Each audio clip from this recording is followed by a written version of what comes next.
Hi friends, welcome to ಖುಷಿ LOX. ನಾನಿವತ್ತು ನಿಮಗೆ ತೋರಿಸ್ತಾ ಇರೋಂಥದ್ದು ಚಿಕನ್ ಫ್ರೈ ಮಾಡೋದು ಹೇಗೆ ಅಂತೇಳಿ. ಹಾಗೆ ಯಾರೆಲ್ಲ ನನ್ನ ಚಾನಲ್ನ ಸಬ್ಸ್ಕ್ರೈಬ್ ಮಾಡದೆ ನೋಡ್ತಾ ಇದ್ದೀರಾ, ದಯವಿಟ್ಟು ಸಬ್ಸ್ಕ್ರೈಬ್ ಮಾಡ್ಕೊಂಡು ನೋಡಿ.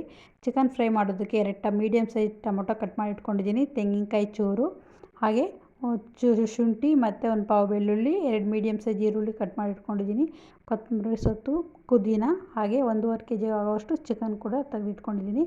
ಈಗ ನಾನು ಮಿಕ್ಸಿ ಜಾರ್ಗೆ ಟೊಮೊಟೊ, ಬೆಳ್ಳುಳ್ಳಿ, ಶುಂಠಿ, ಕಾಯಿ, ಹಾಗೆ ಇದಕ್ಕೆ ಮೂರು ಪೀಸು ಚಕ್ಕೆಯನ್ನು ಕೂಡ ಆ್ಯಡ್ ಮಾಡಿಕೊಂಡು ರುಬ್ಕೊತೀನಿ. ಈಗ ಮಾಡೋದು ಹೇಗೆ ತೋರಿಸ್ತೀನಿ ಬನ್ನಿ. ಗ್ಯಾಸ್ ಮೇಲೆ ಒಂದು ಕುಕ್ಕರ್ ಇಟ್ಬಿಟ್ಟು ಅದಕ್ಕೆ ಸ್ವಲ್ಪ ಅಡುಗೆ ಎಣ್ಣೆ ಹಾಕಿ ಈರುಳ್ಳಿ ಹಾಕ್ಕೋಬೇಕು. ಈರುಳ್ಳಿ ಚೆನ್ನಾಗಿ ಫ್ರೈ ಆಗಬೇಕು. ಈರುಳ್ಳಿ ಚೆನ್ನಾಗಿ ಫ್ರೈ ಆದ್ರೇ ಟೇಸ್ಟ್ ಚೆನ್ನಾಗಿ ಬರುತ್ತೆ. ಈಗ ಇದಕ್ಕೆ ನಾನು ಚಿಕನ್ ಆ್ಯಡ್ ಮಾಡ್ಕೊಂಡಿದ್ದೀನಿ. ಚಿಕನ್ ಕೂಡ ಅಷ್ಟೇ ಕಲರ್ ಚೇಂಜ್ ಆಗೋವರೆಗೂ ಕೂಡ ನಾವು ಬೇಯಿಸ್ಕೋಬೇಕು. ಕೆಳಗಡೆದು ಮೇಲಕ್ಕೆ ಹಾಕ್ಕೊಂಡು ಮತ್ತು ಮೇಲ್ಗಡೆದು ಕೆಳಗೆ ಹಾಕ್ಕೊಂಡು ಎಲ್ಲ ಚೆನ್ನಾಗಿ ಮಿಕ್ಸ್ ಮಾಡಿಕೊಂಡು ಬೇಯಿಸ್ಕೋಬೇಕು. ಈಗ ಏನು ರೆಡ್ ಕಾಣಿಸ್ತಾ ಇದೆಯಲ್ಲ, ಅದೆಲ್ಲನೂ ಕೂಡ ಕಲರ್ ಚೇಂಜ್ ಆಗುತ್ತೆ. ಅಲ್ಲಿವರೆಗೂ ನಾವು ಚೆನ್ನಾಗಿ ಬೇಯಿಸ್ಕೊಳ್ಬೇಕು. ಕಲರ್ ಚೇಂಜ್ ಆದ್ರೇ ಚೆನ್ನಾಗೆಲ್ಲ ಬೆಂದಿದೆ ಅಂತ ಹೇಳಿ ಅರ್ಥ.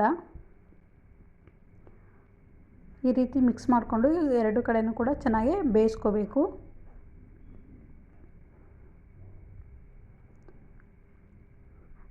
ನೋಡ್ತಾ ಇರ್ಬೋದು, ಚೆನ್ನಾಗಿ ಕುದೀತಾ ಇದೆ. ಇದೇ ರೀತಿಯೇ ನಾವು 2 ಕಡೆಯೂ ಕೂಡ ಚೆನ್ನಾಗಿ ಮಿಕ್ಸ್ ಮಾಡ್ಕೊಂಡು ಬೇಯಿಸ್ಕೋಬೇಕು. ನೋಡಿ, ಈ ರೀತಿ ಕಲರ್ ಚೇಂಜ್ ಆದಮೇಲೆ ಈ ರೀತಿ ಬೆಂದಿದೆ. ಇದಕ್ಕೆ ಸ್ವಲ್ಪ ಅಡುಗೆ ಅರಿಶಿನ ಆ್ಯಡ್ ಮಾಡಿಕೊಂಡು ಚೆನ್ನಾಗಿ ಮಿಕ್ಸ್ ಮಾಡ್ಕೋಬೇಕು. ಹಾಗೆ ಇದಕ್ಕೆ ನಾನು ತೇಜು ಚಿಕನ್ ಫ್ರೈ ಮಸಾಲಾನ ಬಳಸ್ತಾ ಇದ್ದೀನಿ.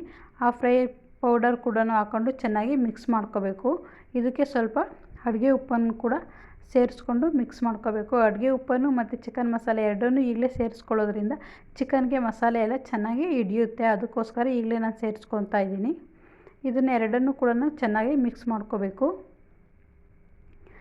ಮಸಾಲೆ ಎಲ್ಲ ಚಿಕನ್ಗೂ ಕೂಡ ಚೆನ್ನಾಗಿ ಹಿಡಿಯೋವರೆಗೂ ಚೆನ್ನಾಗಿ ತಿರುಗಿಕೊಂಡು ಮಿಕ್ಸ್ ಮಾಡ್ಕೊಳ್ಳಿ. ಈಗ ಇದಕ್ಕೆ ನಾನು ಏನು ರುಬ್ಬಿಟ್ಕೊಂಡಿದ್ದೀನಲ್ವ, ಆ ಮಸಾಲೆನೂ ಕೂಡ ಇದಕ್ಕೆ ಆ್ಯಡ್ ಮಾಡ್ಕೊತೀನಿ. ಈ ಮಸಾಲೆ ಆ್ಯಡ್ ಮಾಡ್ಕೊಂಡ್ಮೇಲೆ ಇದನ್ನು ಕೂಡ ಚೆನ್ನಾಗಿ ಫ್ರೈ ಮಾಡ್ಕೋಬೇಕು. ಸ್ವಲ್ಪ ಹಸಿ ಸ್ಮೆಲ್ಲೆಲ್ಲ ಹೋಗೋವರೆಗೂ ಕೂಡ ಚೆನ್ನಾಗಿ ಮಿಕ್ಸ್ ಮಾಡ್ಕೋಬೇಕು. ನೋಡಿ, ನಾನು ಈ ರೀತಿ ಮಿಕ್ಸ್ ಮಾಡ್ಕೊಂಡಿದ್ದೀನಿ. ಈಗ ಧನಿಯಾ ಪೌಡರು ಹಾಗೆ ಮನೇಲಿ ರೆಡಿ ಮಾಡಿರೋವಂಥ ಅಚ್ಚ ಖಾರದ ಪುಡಿ ಕೂಡ ಸೇರಿಸ್ಕೊತೀನಿ. ರುಚಿಗೆ ತಕ್ಕಷ್ಟು ಉಪ್ಪನ್ನು ಹಾಕ್ಕೊತಾ ಇದ್ದೀನಿ. ಹಾಗೆ ಇದಕ್ಕೆ ನಾನೇನು ಹಚ್ಚಿಟ್ಕೊಂಡಿದ್ನಲ್ವ ಪುದೀನ ಸೊಪ್ಪು, ಅದನ್ನು ಕೂಡ ಹಾಕ್ಕೊತಾ ಇದ್ದೀನಿ. ಹಾಗೆ ಕೊತ್ತಂಬರಿ ಸೊಪ್ಪು ಕೂಡ ಹಚ್ಚಿಟ್ಕೊಂಡಿದ್ನಲ್ಲ, ಅದನ್ನು ಕೂಡ ನಾನು ಆ್ಯಡ್ ಮಾಡ್ಕೊತಾ ಇದ್ದೀನಿ. ಈಗ ಇದನ್ನೆಲ್ಲ ಚೆನ್ನಾಗಿ ಮಿಕ್ಸ್ ಮಾಡ್ಕೋಬೇಕು. ಚೆನ್ನಾಗಿ ಮಿಕ್ಸ್ ಮಾಡಿಕೊಂಡು ಒಂದು 3 ಕುದಿ ಬೇಯಿಸಿದ್ರೆ ಸಾಕು. ಚಿಕನ್ ಫ್ರೈ ರೆಡಿಯಾಗಿದೆ. ನೀವು ನೋಡ್ತಾ ಇರ್ಬೋದು ಎಷ್ಟು ಚೆನ್ನಾಗಿ ಚಿಕನ್ ಫ್ರೈ ಬಂದಿದೆ ಅಂತೇಳಿ. ನೀವು ಕೂಡ ಟ್ರೈ ಮಾಡಿ, ಚೆನ್ನಾಗಿರುತ್ತೆ ಟೇಸ್ಟು.